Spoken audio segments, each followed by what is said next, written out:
Assalamualaikum warahmatullahi wabarakatuh.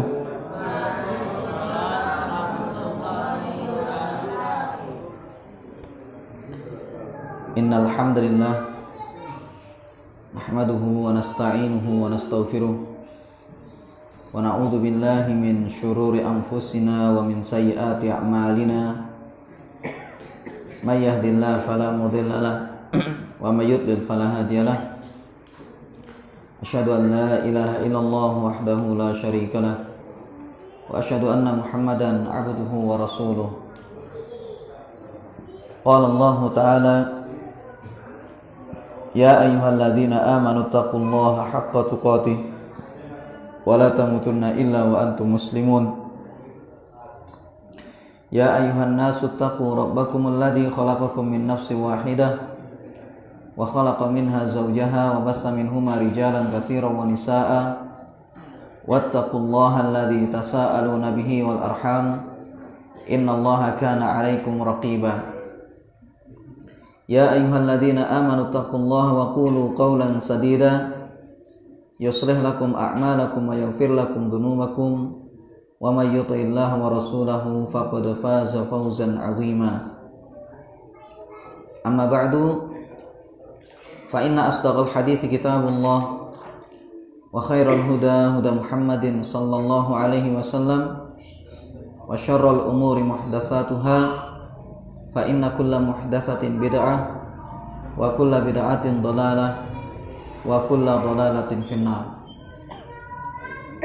Alhamdulillah, jemaah sekalian, kembali kita bisa melanjutkan kajian kita, yakni kitab Al-Adabul Mufrad karya Al-Imam Al-Bukhari rahimahullah, yang mana kitab ini berisi hadis-hadis yang berkaitan dengan adab atau yang kita sebut dengan etika. Di kesempatan ini kita membahas bab yang ke-75, yaitu babun fadlu man ya'ulu yatiman min abawaihi. Bab pembahasan tentang keutamaan orang yang menghidupi anak yatim dari kedua orang tuanya. Yatim, ingat bahwasanya yatim itu artinya adalah orang yang atau anak kecil yang ditinggal mati oleh ayahnya. Ya, anak kecil yang belum balik yang ditinggal mati oleh ayahnya.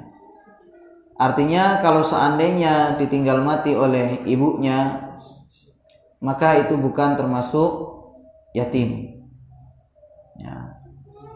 Dan anak kalau seandainya ditinggal mati oleh ayahnya, jemaah sekalian, maka tentunya secara umum mereka akan sulit dari sisi nafkah dan lain sebagainya. Karena yang menjadi tulang punggung keluarga pada umumnya adalah sang ayah. Ya, makanya kalau seandainya ditinggal mati oleh ibunya namun ayahnya masih hidup, maka secara syariat, secara syar'i, maka sebenarnya dia bukan anak yatim kalau ayahnya masih hidup meskipun ditinggal mati oleh ibunya. Nah, bayangkan di sini anak yatim yang disebutkan di sini oleh Imam Bukhari dalam babnya, yaitu adalah babu man ya'ulu yatiman min abawaihi. Keutamaan orang yang diasuh atau keutamaan orang yang mengasuh, menghidupi anak yatim dari kedua orang tuanya. Jadi seorang anak yatim ini ditinggal mati oleh ayah dan ibunya bahkan. Begitu. Ya. Intinya jemaah sekalian, merawat anak yatim secara umum itu mendapatkan keutamaan-keutamaan seperti yang disebutkan dalam hadis-hadis dalam kitab ini. Sebenarnya baik itu ditinggal mati ayahnya saja atau ditinggal mati oleh ayahnya dan ibunya sekaligus. Begitu. Pada hadis yang ke-133 berkata Imam Al-Bukhari rahimahullah, haddatsana Abdullah ibn Muhammad qala haddatsana Sufyan ibn Uyainata an Safwan qala haddatsatni Unaisatu an Ummi Sa'idin binti Murrata al-Fihri an abiha anin Nabi sallallahu alaihi wasallam, ana wa kafilul yatimi fil jannati kahataini au kahadhihi min hadhihi. Syakka Sufyan fil wusta wallati talil ibham. Telah mengajarkan kepada kami Abdullah bin Muhammad, dia berkata telah mengajarkan kepada kami Sufyan bin Uyainah dari Sufyan atau dari Sofwan, dari Sofwan dia berkata telah mengajarkan padaku Unaisah dari Ummi Sa'id binti Murrah al-Fihri dari ayahnya dari Nabi sallallahu alaihi wasallam, yaitu Nabi sallallahu alaihi wasallam bersabda, saya dan pengurus atau orang yang menghidupi anak yatim di surga itu seperti dua ini, ya, seperti dua jari ini. Al-kahadhihi min hadhihi, atau seperti jari yang ini dengan jari yang ini. Sufyan seorang perawi, ya, beliau ragu tentang jari tengah dan talil ibham. Jadi setelah ibu jari, ya. Jadi Rasulullah kurang lebihnya itu mengatakan seperti ini, begitu atau begini, ya. Jadi antara jari tengah dengan jari yang setelah ibu jari. Berarti apa? Jari tengah kan ini, ya. Kemudian ini adalah jari telunjuk, ya. Baik. Jadi jemaah sekalian, di sini ada jaminan dari Nabi Shallallahu Alaihi Wasallam bagi orang yang menghidupi anak yatim, bahwasanya dia ini sangat dekat sekali nanti di surga. Ya, jadi orang yang menghidupi anak yatim, yang mengurus anak yatim, maka mereka ini atau orang ini sangat dekat sekali nanti di surga dengan Nabi Shallallahu Alaihi Wasallam. Dan Nabi Shallallahu Alaihi Wasallam sampai sebutkan bahwasanya dekatnya Nabi Shallallahu Alaihi Wasallam dengan orang tersebut adalah seperti jari tengah dengan jari telunjuk. Artinya kalau antum seperti ini, jamaah sekalian, itu kan dekat sekali, jamaah. Ya. Tapi memang jamaah sekalian, kata para ulama, antara jari tengah dengan jari telunjuk itu pasti ada kadar perbedaannya. Ya, tidak mungkin seseorang itu sama dengan Nabi Shallallahu Alaihi Wasallam sejajar 100%, itu tidak mungkin. Kenapa demikian? Rasulullah, makanya kalau dari sisi amal jelas, ya, dari sisi kedudukan, dari sisi amal, ya, manusia siapa yang mengalahkan Nabi Shallallahu Alaihi Wasallam?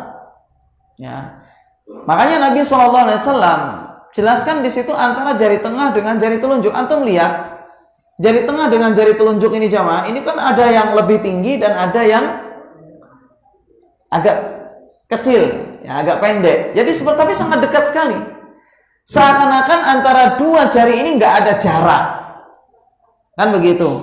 Tapi ingat bahwasanya pasti ada jaraknya. Makanya sebenarnya Nabi kita SAW, ya, ingin jelaskan, maksudnya sangat dekat sekali, begitu. Bukan berarti 100% sejajar, tetapi pasti ada jaraknya. Untuk melihat kalau seperti ini pasti ada yang lebih tinggi, ada yang lebih kecil sedikit, begitu. Nah, jadi yang namanya jaraknya dengan Rasulullah itu, yaitu, ya, sangat, artinya orang ini sangat dekat sekali dengan Rasulullah, cuman tidak mungkin sejajar, begitu. Baik, jadi ini adalah merupakan motivasi yang sangat besar, ya, mas sekalian, bagi orang yang mau untuk merawat dan menghidupi anak yatim, yaitu adalah jaminannya surga dan dekat dengan Nabi Shallallahu Alaihi Wasallam.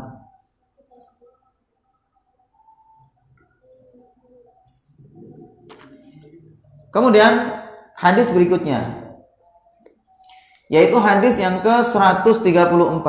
Haddatsana Amr ibn Muhammad qala haddatsana Hushaim qala akhbarana Mansur anil Hasani anna yatiman kana yahduru ta'ama ibni Umar fada'a bi ta'amin zata yawmin fatalaba yatimahu falam yajidhu faja'a ba'dama faragha ibnu Umar fada'a lahu ibnu Umar bi ta'amin lam yakun indahum faja'ahu bisawiqin wa asalin faqala tunaka hadha fa wallahi ma ghubinta yaqulul Hasan wa ibnu Umar wallahi ma ghubina. Telah mengajarkan kepada kami Amr bin Muhammad, dia berkata telah mengajarkan kepada kami Hushaim, dia berkata telah mengabarkan kepada kami Mansur dari Al-Hasan. Al-Hasan tentunya adalah kalau disebutkan secara mutlak berarti adalah Hasan Al-Basri. Ya. Bahwasanya seorang anak yatim hadir di acara jamuan Ibnu Umar. Ingat ini jamaah sekalian, seorang anak yatim hadir di acara jamuan makan Ibnu Umar. Jadi Ibnu Umar itu punya acara makan-makan bareng. Di sana dihadiri oleh seorang anak yatim. Fada'a bi ta'amin dzata yaumin. Maka Ibnu Umar pun meminta agar dibawakan makanan pada hari tersebut. Karena memang itu adalah hari makan-makan. Ya. Nah, kemudian Ibnu Umar minta makanan pada hari tersebut. Fatalaba yatimahu falam yajidhu. Kemudian Ibnu Umar mencari anak yatim tadi, ternyata tidak dia temukan. Ya, jadi ingat jemaah sekalian, Ibnu Umar punya acara makan-makan, ngundang orang, kemudian di sana ada anak yatim. Ibnu Umar tahu ada anak yatim tadi, kemudian habis itu Ibnu Umar minta makanan, dan Ibnu Umar cari anak yatim itu mana. Wallahu alam, tentunya adalah supaya Ibnu Umar kasih anak yatim itu dengan makanan tersebut. Tetapi falam yajidhu. Ibnu Umar tidak menemukan anak yatim tadi. Kiranya di mana? Faja'a ba'da ma faragha Ibnu Umar. Kemudian anak yatim tadi itu datang tatkala acara sudah selesai. Bayangkan, acara sudah selesai, anak yatimnya baru datang. Fada'a lahu Ibnu Umar bi ta'amin. Maka Ibnu Umar minta makanan lagi, agar supaya disediakan makanan. Dengan makanan lam yakun indahum, yang belum ada pada orang-orang sebelumnya tadi. Karena acara kan sudah bubar jemaah.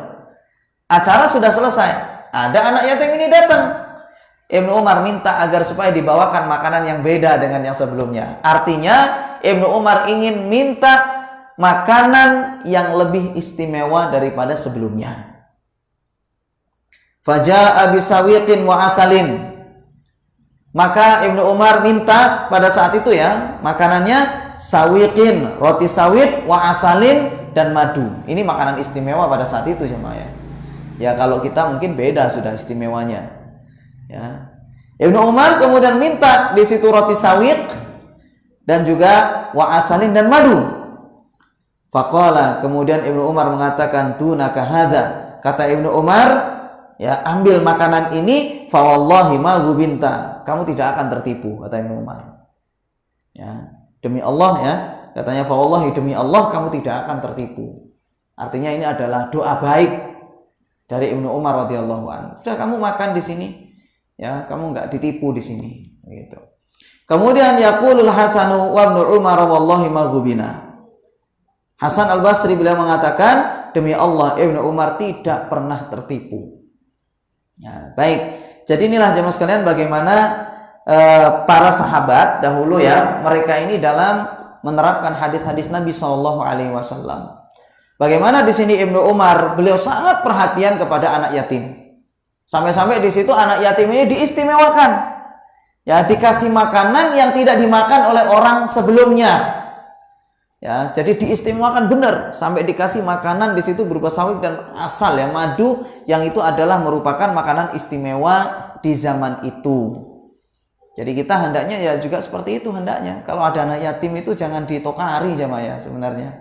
Soalnya mungkin saya pernah sebutkan di sini, biasanya anak yatim itu nggak pati diperhatikan orang. Ya, dilihat biasanya karena memang dari sisi sikap, biasanya anak yatim itu nambeng. Ya, memang begitu secara kejiwaan jemaah. Karena dia ini kan biasanya kan ditinggal mati oleh ayahnya, sehingga dia ini biasanya itu kurang perhatian. Ya, kita bicara secara umum ya. Jadi biasanya itu kurang dari sisi psikologi atau apa itu ya, kejiwaan atau apa, itu kadang kurang perhatian. Kan dia kan butuh perhatian, sehingga dia melakukan sikap yang supaya diperhatikan oleh orang. Karena di rumah kurang perhatian. Makanya bapak-bapak itu mumpung ya apa ya istilahnya, mumpung masih ketemu sama anaknya itu manfaatkan dengan baik. Anak kita itu juga butuh perhatian. Ya, Makanya lihat di situ bagaimana Nabi SAW ya kepada cucu-cucunya, ya kepada Hasan dan Husain ya. Kadang ketika lagi khutbah ada cucunya itu lewat, diambil sama Rasulullah, digendong sambil khutbah. Luar biasa perhatiannya Rasulullah. Kemudian habis itu terkadang Rasulullah ketika sholat ditumpahi sama cucunya itu. Nah, jadi luar biasa memang. Jadi orang tua itu jamaah sekalian, ya mumpung masih kumpul sama anaknya, ya mumpung masih bisa ya kumpul sama keluarga, itu manfaatkan dengan baik. Ya, anak-anak kita itu butuh perhatian. Terkadang kita ini egois, ya kadang kita ini egois. Ketika kita lagi ngerjakan sesuatu, kadang kan anak kita itu datang itu kita nggak menunjukkan respon. Ya, kadang begitu kita ini. Jadi ketika mungkin kita ada lah pekerjaan yang sebenarnya ditunda sebentar itu bisa. Sebenarnya kita tunda sebentar saja, sejenak untuk memberikan perhatian kepada anak kita itu kadang sebenarnya kita bisa, tapi kadang kita itu males. Ya, apa yang kita lakukan kadang jamaah? Diusir, dimarahin, ya, pergi sana, ganggu, kan begitu kadang. Kita tidak bayangkan suatu ketika kita pasti akan pisah dengan anak-anak kita itu. Ya, kita nggak tahu dengan ajal kita ya, bagaimana ketika anak kita ini kita sudah pisah. Ada kalanya mungkin bagaimana kalau anak kita yang meninggal duluan atau kita yang meninggal duluan. Kan kita nggak sejauh itu mikirnya kadang. Ya, seharusnya ketika datang ya sambutlah dulu. Ya kan? Jadi berikan perhatian sama mereka ini. Ya, mungkin ketika dia minta sesuatu, mungkin ya apalah misalnya, ya turuti dulu lah sejenak. Berikan perhatian kita itu kepada mereka. Jangan kerjaannya cuma dimarah-marahin toh anak kita itu. Dan biasanya wallah alam ya, ini dari yang saya tahu jamaah ya, yang saya tahu saja. Wallah alam untuk yang lain. Kadang kalau memang anak itu benci sama orang tua, biasanya bodoh jamaah. Biasanya loh ya, wallah alam ya, yang saya tahu saja. Kalau sudah kerjaannya orang tua itu ngomel terus, marah terus, nggak menunjukkan perhatian kepada anak, itu yang saya tahu biasanya anaknya itu nggak pati pinter. Dari sisi wallahualam kecerdasan atau dari sisi gimana sih itu ya. Jadi secara mental mungkin begitu, itu biasanya itu nggak pati pandai-pandai amat. Ya, bodoh biasanya anaknya itu gitu. Ya, jadi itu sangat berbeda sekali dengan orang tua yang benar-benar perhatian. Bukan berarti perhatian itu semua keinginan anak dituruti secara 100%, bukan. Tapi tunjukkan bahwasanya kita ini adalah orang yang sayang kepada anak kita. Berikan perhatian kita kepada mereka. Ya nanti ada waktu-waktu tertentu yang memang harus ditahan.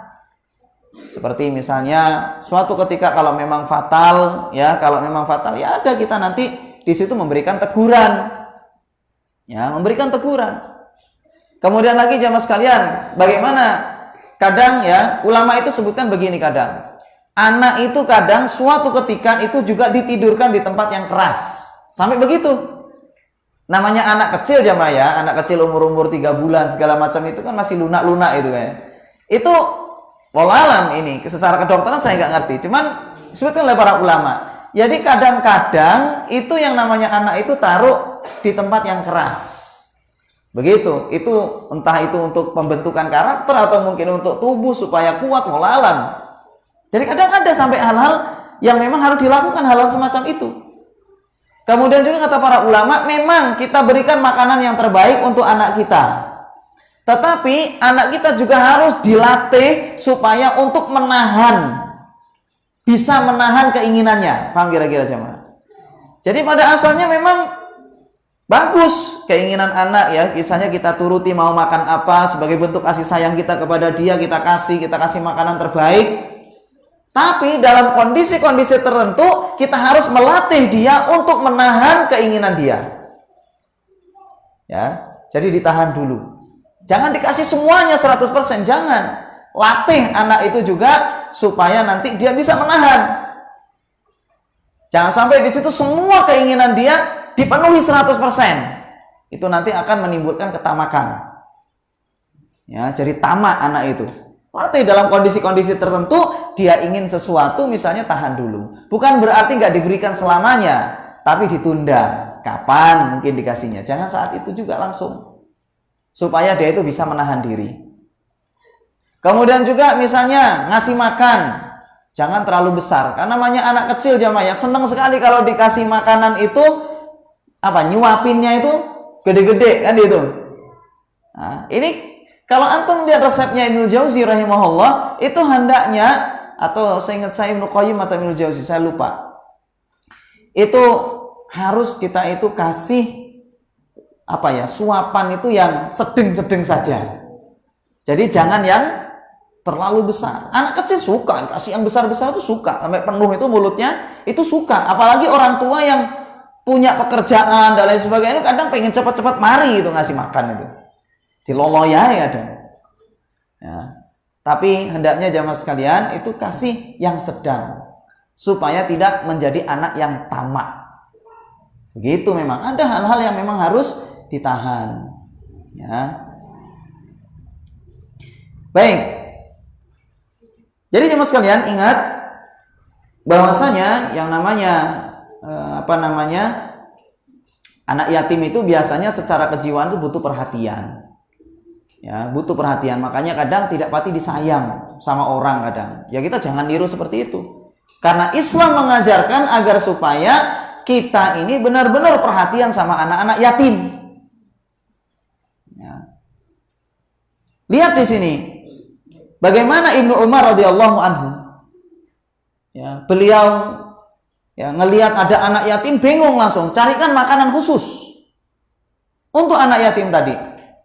Bahkan sampai oleh Ibnu Umar dicarikan makanan khusus yang lebih istimewa untuk anak yatim. Dan kita hendaknya meniru para sahabat Nabi. Ya, hendaknya kita tiru bagaimana mereka ini dalam berakhlak. Ya, dalam bersikap itu hendaknya kita tiru mereka, karena mereka adalah generasi terbaik dari umat ini.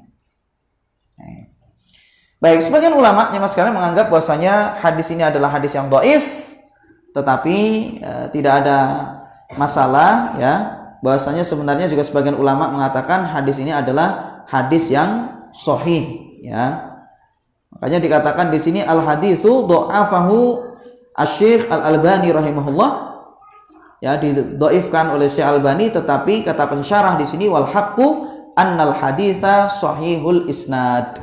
Yang benar adalah hadis ini sanadnya sahih ya.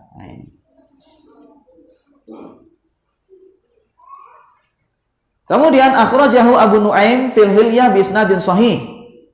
Hadis ini juga dikeluarkan oleh Abu Nuaim di dalam kitab Al-Hilyah, yaitu Hilyatul Auliya ya, dengan sanad yang sahih. Wa in kana dhaifan min riwayati Al-Adabil Mufrad. Meskipun di dalam riwayat kitab Adabul Mufrad ini sanadnya adalah dhaif, tapi ternyata dari jalur yang lain hadisnya adalah sahih ya, riwayatnya adalah sahih gitu.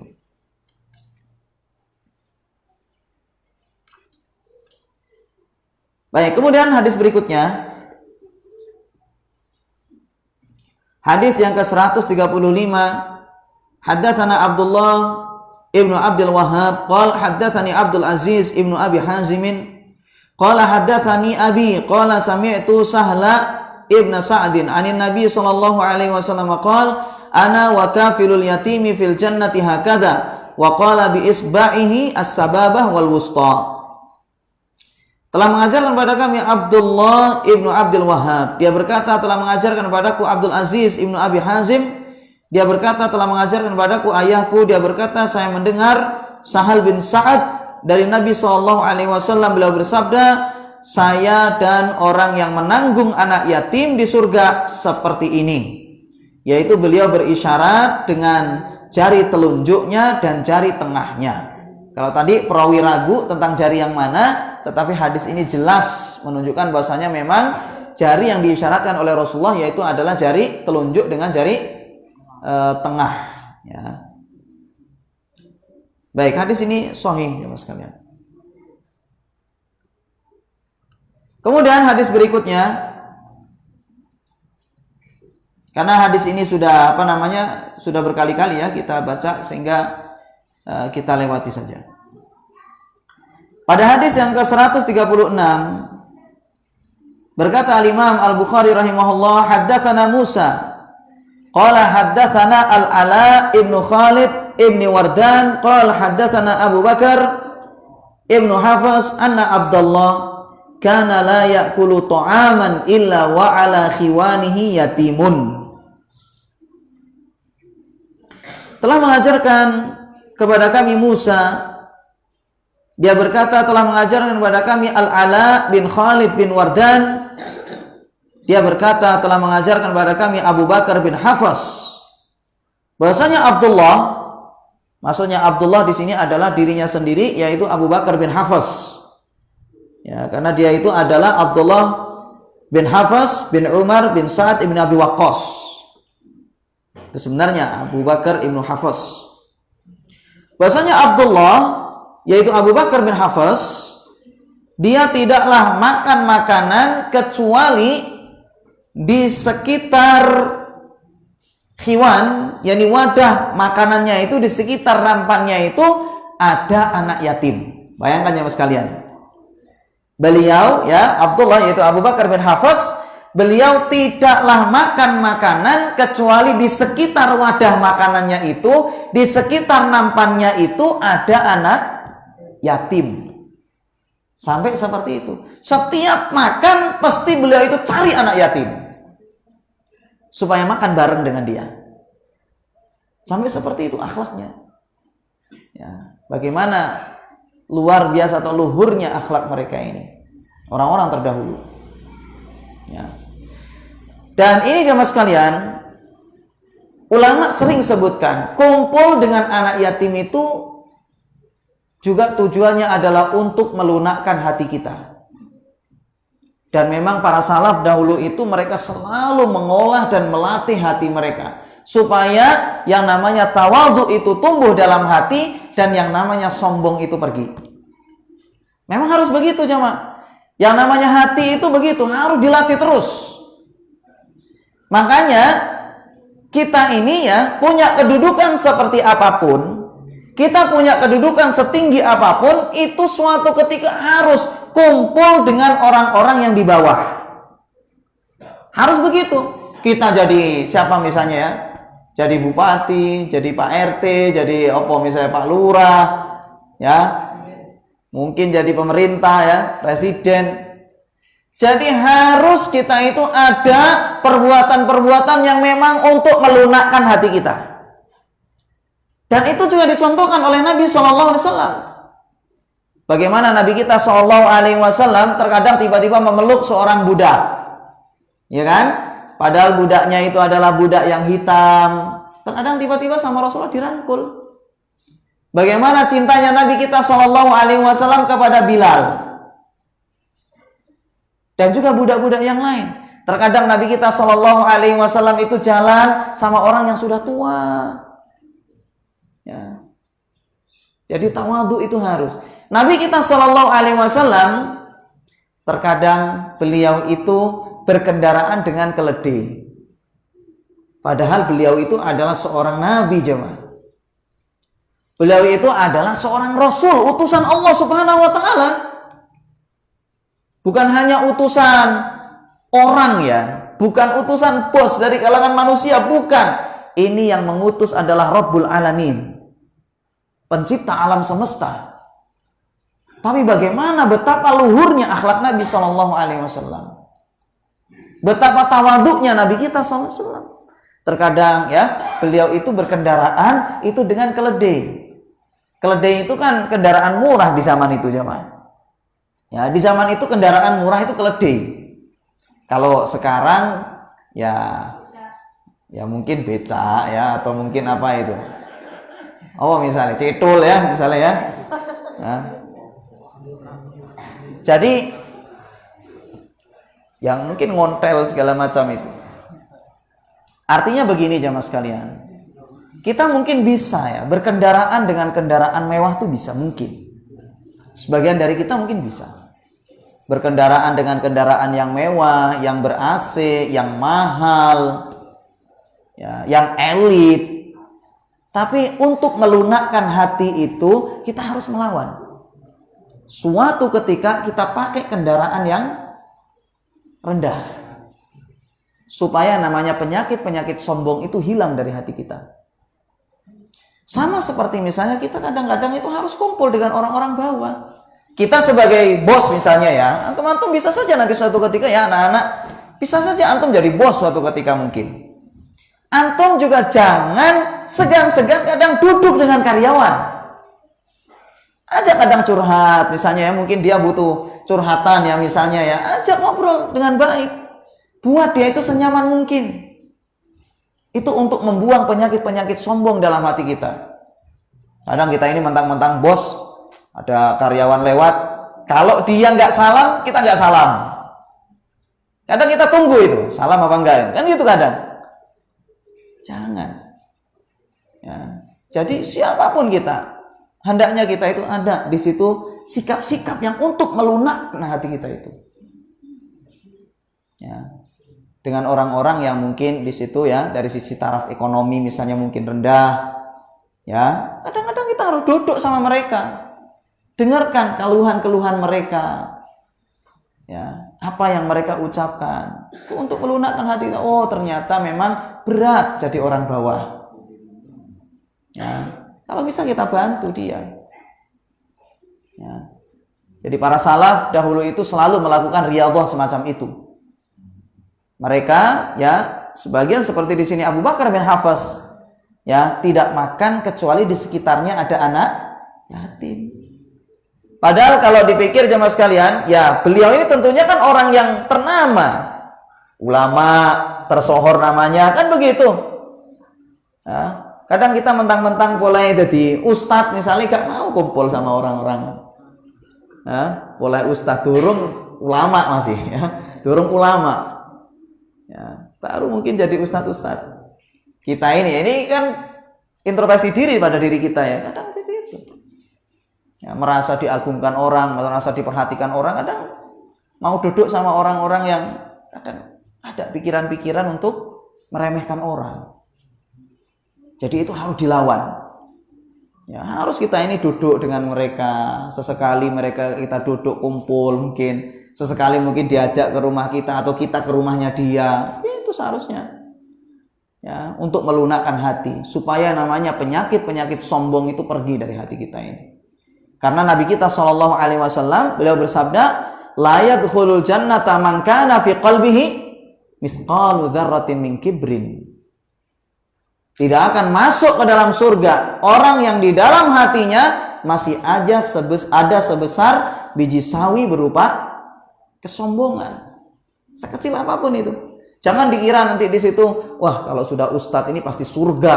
Wah, hati-hati. Justru bisa saja ustadz itu ujiannya lebih berat masalah hati itu. Bagaimana pergi ke sana dimuliakan orang, pergi ke sini dicium tangannya, berat itu ujiannya itu. Semua perkataannya didengar orang, itu ujian berat. Ya, tidak ada berani orang yang bantah kalau sudah punya pendapat. Itu kan nanti akan menimbulkan yang namanya penyakit-penyakit kesombongan itu dalam hati. Itu ujian masing-masing. Makanya harus di situ. Kadang kumpul. Sebagai ustadz, ya misal ya antum pulang ke rumah antum punya pondok, jadi mudir, ketua misalnya, jangan segan suatu ketika kumpul bareng dengan santri. Dengan santri-santri antum. Ya, suatu ketika mungkin makan bareng sama mereka, harus dilakukan semacam itu. Ya, untuk menghilangkan yang namanya penyakit sombong. Ya, supaya tumbuh yang namanya tawadhu itu. Ya.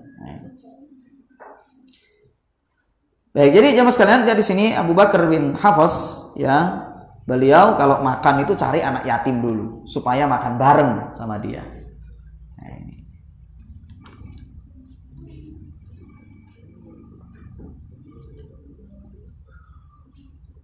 Kemudian bab berikutnya, bab yang ke-76, yaitu babun khairu baitin baitun fihi yatimun yuhsanu ilaihi. Bab pembahasan tentang sebaik-baik rumah adalah rumah yang di dalamnya anak yatim yang diperlakukan dengan baik. Ya, bab pembahasan tentang sebaik-baik rumah adalah rumah yang di dalamnya ada anak yatim yang diperlakukan dengan baik.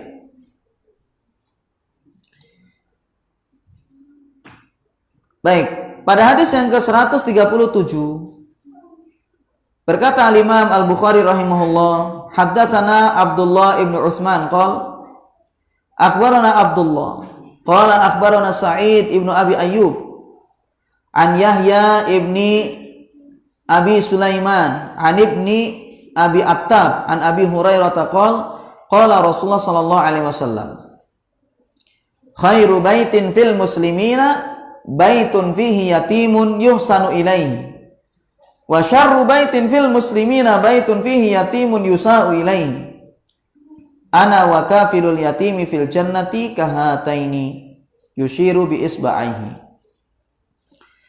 Telah mengajarkan kepada kami Abdullah bin Utsman, dia berkata telah mengabarkan kepada kami Abdullah, dia berkata telah mengabarkan kepada kami Sa'id ibnu Abi Ayyub dari Yahya ibni Abi Sulaiman dari ibni Abi Attab dari Abi Hurairah, dia berkata Rasulullah Shallallahu Alaihi Wasallam bersabda, sebaik-baik rumah di tengah-tengah kaum muslimin adalah rumah yang di dalamnya ada anak yatim yang diperlakukan baik kepadanya. Dan seburuk-buruk rumah di tengah-tengah kaum muslimin adalah rumah yang di dalamnya ada anak yatim yang diperlakukan dengan buruk. Ana wa kafilul yatimi fil jannati kahataini. Saya, kata Rasulullah, dengan pengkafil anak yatim, dengan orang yang mengurus anak yatim kelak di surga itu seperti ini. Beliau berisyarat ya dengan dua jarinya. Nah. Baik, secara sanad ya mas sekalian, hadis ini sebagian ulama mengatakan dhaif ya, tetapi secara umum ya isi yang ada di dalamnya tidak ada masalah. Dari sisi maknanya maka tidak ada masalah. Dan kalimat ana wa kafilul yatimi fil jannati kahata ini maka itu yang sahih. Saya dengan pengkafil anak yatim di surga kelak seperti ini. Ya, itu kalimat ini sahih. Nah, ini.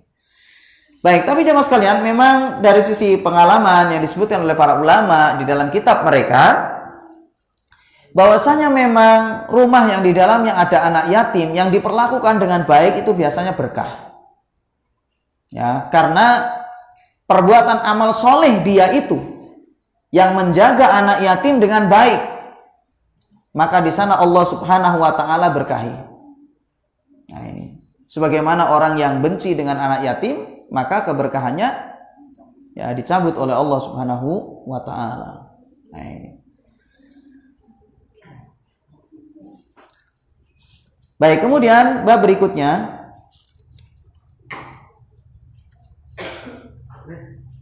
bab yang ke-77, babun kullil yatimi kal abir rahimi. Bab pembahasan tentang jadilah terhadap anak yatim seperti bapak yang penyayang, seperti seorang ayah yang penyayang. Sudah adzan itu suaranya? Belum. Berapa menit lagi? 5 menit.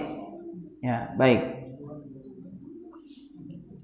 Pada hadis yang ke-138, haddatsana Amr ibnu Abbas qala haddatsana Abdurrahman qala haddatsana Sufyan an Abi Ishaq qala sami'tu Abdurrahman ibnu Abza qala Dawud kun lil yatimi kal abir rahimi. Telah mengajarkan kepada kami Amr bin Abbas, dia berkata telah mengajarkan kepada kami Abdurrahman, dia berkata telah mengajarkan kepada kami Sufyan dari Abu Ishaq. Dia berkata, saya mendengar Abdurrahman bin Abza, dia berkata, Dawud, yakni Nabi Dawud, dia berkata, Kunil yatimi kal abir rahimi. Jadilah kamu terhadap anak yatim seperti seorang ayah yang penyayang. Wa'lam annaka kama tazra'u kadzalika tahsudu.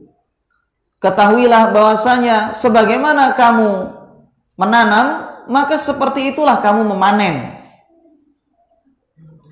Ma akbahal faqra ba'dal ghina. Alangkah buruknya kefakiran yang terjadi setelah kekayaan. Wa aktsaru min dzalika au akbahu min dzalika ad-dhalalatu ba'dal huda.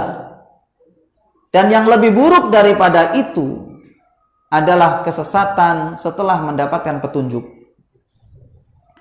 Wa idza wa'atta sahibaka fa'anjiz lahu ma wa'attahu. Dan apabila engkau berjanji kepada kawanmu, maka penuhilah apa yang kamu janjikan kepadanya. Fa illa taf'al yuras bainaka wa bainahu adawatun. Kalau seandainya kamu tidak kerjakan itu, maka akan timbul antara engkau dengan dia itu permusuhan. Wa ta'awwad billahi min sahibin idza dzakarta lam yu'inka wa in nasita lam yudzakirka. Dan berlindunglah kepada Allah dari sahabat, dari teman yang apabila dia ingat akan kebaikan atau ketaatan, tetapi dia tidak membantu dirimu. Dan tatkala kamu lupa untuk melakukan kebaikan dan ketaatan, lam yudzakirka, dia tidak mengingatkan engkau. Baik, jadi ini adalah wasiat jemaah sekalian dari Nabi Dawud alaihi salam, yang mana di antara pesan yang disampaikan oleh Nabi Dawud alaihi salam yaitu adalah menjadilah terhadap anak yatim itu seperti ayah yang penyayang.